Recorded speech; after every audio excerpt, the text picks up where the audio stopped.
ہم جس ملک میں رہتے ہیں، اب یہ تیسری بات کہہ رہا ہوں، اس ملک میں رہنے والی ایک قوم نے، اس کی ایک تعداد نے، سب نے نہیں، اس کی ایک تعداد نے اپنا ایک قومی نصب العین بنایا. سمجھ میں آ رہا ہے؟ اگر میں پوچھوں کہ کوئی بتائے گا وہ قومی مقصد کیا بنایا؟ زور زور ڈر کیوں رہے ہو؟ سی آئی ڈی والے آ جائیں گے، پولیس والے آ جائیں گے، ڈر رہے ہو کیوں بھائی؟ ہندو راشٹر، اردو بولو فارسی نہ بولو، اپنی علمیت کا سارا اظہار آج یہیں کرو کہ میں بہت بڑا علامہ ہوں. ایک قوم کی ایک تعداد نے طے کیا کہ ہم کو بھارت کو ہندو راشٹر بنانا. 100 سال پہلے انہوں نے طے کیا، کوشش شروع کی. یہ آواز اجنبی تھی، زیادہ مانوس نہیں تھی، لیکن محنت کی 100 سال سے زیادہ. کالجوں میں محنت کی، اسکولوں میں محنت کی، کھیتوں میں محنت کی، کسانوں پر محنت کی، مزدوروں پر محنت کی، مہیلاؤں پر محنت کی، نوجوانوں پر محنت کی، کھیل کے میدانوں میں محنت کی، فلمی دنیا میں محنت کی، کتابی دنیا میں محنت کی، اخباری دنیا میں محنت کی. ہر طرف لوگوں کو یہ مشن دیا کہ ہمارا تمہارا مشن یہ ہے کہ بھارت کو ہندو راشٹر بنانا. اس کے لیے محنت کی، پیسہ خرچ کیا، جان لگائی، قربانیاں دیں، جیل گئے، تکلیفیں پہنچائیں، تکلیفیں برداشت کی، بہت کچھ کیا. اب آپ بتاؤ اللہ کے قانون انصاف کا تقاضا کیا ہے؟ وہ قوم اپنے مقصد میں کامیاب ہو یا ناکام. ہماری تمہاری تمنا اور خواہش کچھ اور ہے. ہماری تمہاری تمنا اور خواہش کیا ہے؟ کیوں بھائی مولانا آپ خاموش ہیں؟ وہ لوگ کامیاب ہوں یا ناکام یہ پوچھ رہا ہوں. کیا اللہ اپنی سنت اور قانون کو ہماری تمناؤں کی وجہ سے بدل دے گا؟ تمنائیں تو چھوڑو، ساری دنیا کے اولیاء اللہ مل کر دعائیں کریں تب بھی اللہ اپنی سنت کو نہیں بدلتا. احد کے میدان میں اتنی سخت تکلیف رسول اللہ صلی اللہ علیہ وآلہ وسلم کو اٹھانی پڑی، بری طرح زخمی ہوئے آپ. 70 صحابہ شہید ہو گئے. کیوں ہوئے؟ کون بتائے گا؟ شاباش، جزاکم اللہ. ایک مولانا فرما رہے ہیں کہ جنگی تدبیر میں ایک کوتاہی ہوئی. ایک ڈیوٹی لگائی تھی اللہ کے رسول نے صحابہ کی کہ یہاں سے ہٹنا مت، جب تک میں نے کہوں ہٹنا مت. یہ بات آپ نے اللہ کے رسول کی حیثیت سے بھی کہی تھی اور سپہ سالار کی حیثیت سے بھی کہی تھی، کمانڈر ان چیف کی حیثیت سے بھی کہی تھی. مجھے کہنے دو کہ ہم رسول اللہ کی پوری شخصیت کو نہیں پہچانے. ہم ان کو ایک بڑا بزرگ مانتے ہیں، گستاخی معاف. ہم ان کو اپنا سیاسی قائد نہیں مانتے. ہم سیاسی قائد گاندھی جی کو مانتے ہیں، ڈاکٹر امبیڈکر کو مانتے ہیں، اور مہاراشٹر والے شنڈے کو مانتے ہیں. وضو کر لینا سب لوگ، اس نام کے بعد وضو واجب ہو جاتا ہے. غسل نہیں کہہ رہا ہوں، وضو کہہ رہا ہوں. اور 2-3 دفعہ لے لو گے تو غسل واجب ہو جائے گا.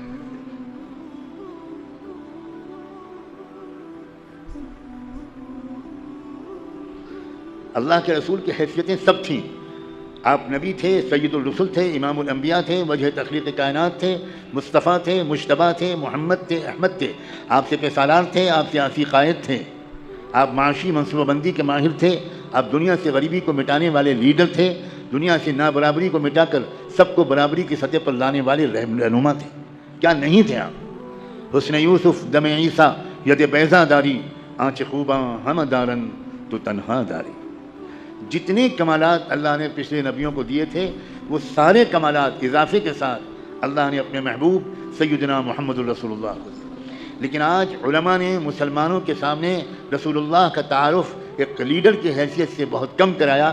اسی لیے مسلمان کبھی کس لیڈر کی دم پکڑتے ہیں، کبھی کس لیڈر کی دم پکڑتے ہیں، اور آج تک جتنے لیڈروں کی دم پکڑی ہے سب نے دھوکہ دیا اور دھوکہ دیں گے. جب تم اپنے اصل قائد کی قدر نہیں کرو گے، جب تم اپنے اصل قائد کو پہچانو گے نہیں، تو در بدر کی ٹھوکروں کے سوا میرے تمہارے نصیب میں اور کچھ نہیں لکھا جائے. علماء کو چاہیے کہ بڑے اہل علم کے پاس بیٹھیں، فقہاء کے پاس بیٹھیں، جو فقہاء دین ہیں، جو قرآن کو گہرائی سے سمجھتے ہیں، ان کے پاس بھاگ بھاگ کر جائیں. ان کی بات وہ سمجھ ہی میں نہیں آ رہا علماء کے. کہ اپنے بڑوں کے پاس جانے کی اہمیت کیا ہے، بالکل نہیں سمجھ میں آ رہا. اور میں کولہاپور کے علماء کے بارے میں تو خاص طور پر کہتا ہوں، ڈنکے کی چوٹ پر کہتا ہوں، سب سے کم یہاں کے علماء کی سمجھ میں آ رہا ہے کہ ہمیں کہیں جانا چاہیے. فعلا پڑھا دینے والا عالم نہیں ہوتا، قرآن کو گہرائی سے سمجھنے والا، اشاروں کو سمجھنے والا، رحمت دو عالم صلی اللہ علیہ وسلم کی جامع ترین شخصیت کو سمجھنے والا، وہ ہوتا ہے عالم.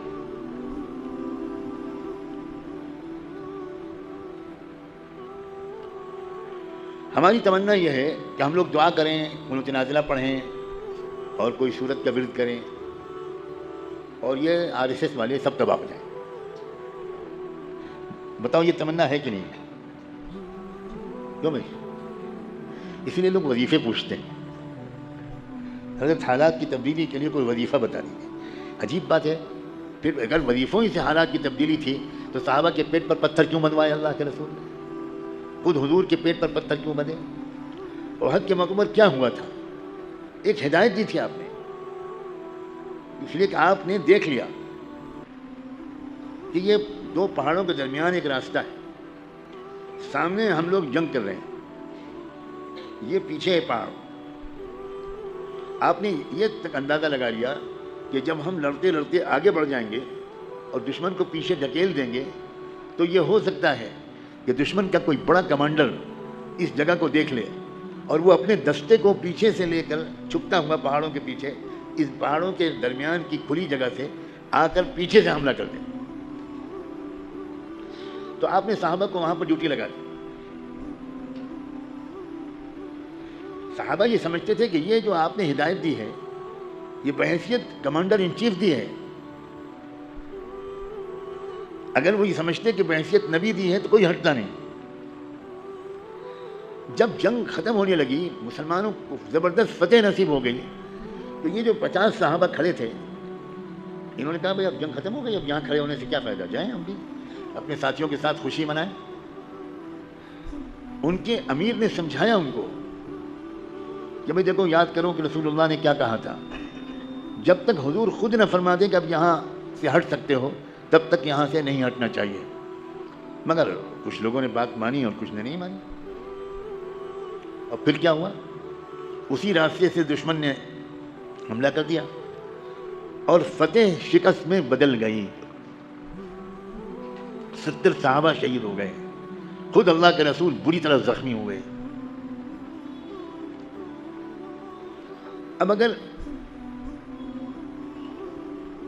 اللہ کی سنت میں تبدیلی نہیں ہو سکتی تو کیا اللہ تعالیٰ اس پر قادر نہیں تھے کہ فرشتے بھیج دیتے ہوں؟ کیوں بھائی؟ اللہ کو قدرت تھی کہ نہیں؟ دشمن کے سپہ سالار کو کہ ذہن میں آتا ہی نہیں کہ ادھر سے آ کر حملہ کرنا ہے. سب کے دل دماغ کس کے ہاتھ میں ہے؟ اللہ کیا؟ لیکن اللہ نے مداخلت نہیں کی، حملہ کرنے دیا، رسول اللہ کو زخمی ہونے دیا، صحابہ کو شہید ہونے دیا، فتح کو شکست میں بدلنے دیا، اتنا بڑا حادثہ ہونے دیا، اتنی بڑا زخم لگنے دیا. کیوں؟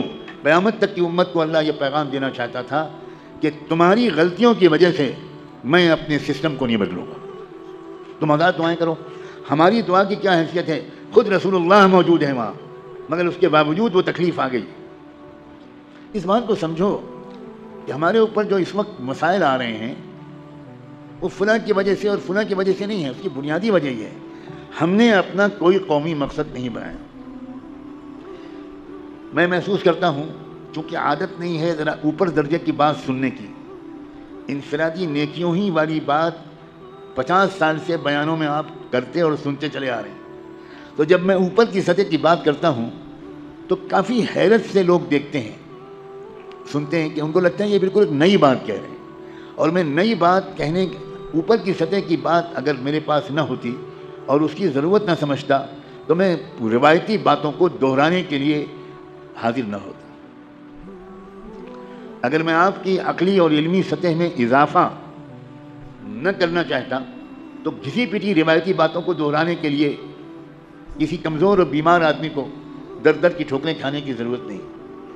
لیکن میں اپنی قوم کی سطح کو اوپر اٹھانا چاہ رہا ہوں. کاش کہ آپ مدد کرتے، کاش کہ علماء ذرا سمجھتے کہ یہ آدمی کیا کہہ رہا ہے. یہ تو عام روایتی باتوں سے اوپر ہٹ کر کوئی اور بات کہہ رہا ہے۔ چلو اس کے پاس چلو، ایک دو دن گزار کر ذرا اور تفصیلات سمجھو اور گہرائی سے سمجھو کہ یہ آدمی کیا کہنا چاہ رہا ہے، کیا بات کہنے کے لیے پورے ملک کی خاک چھان رہا ہے۔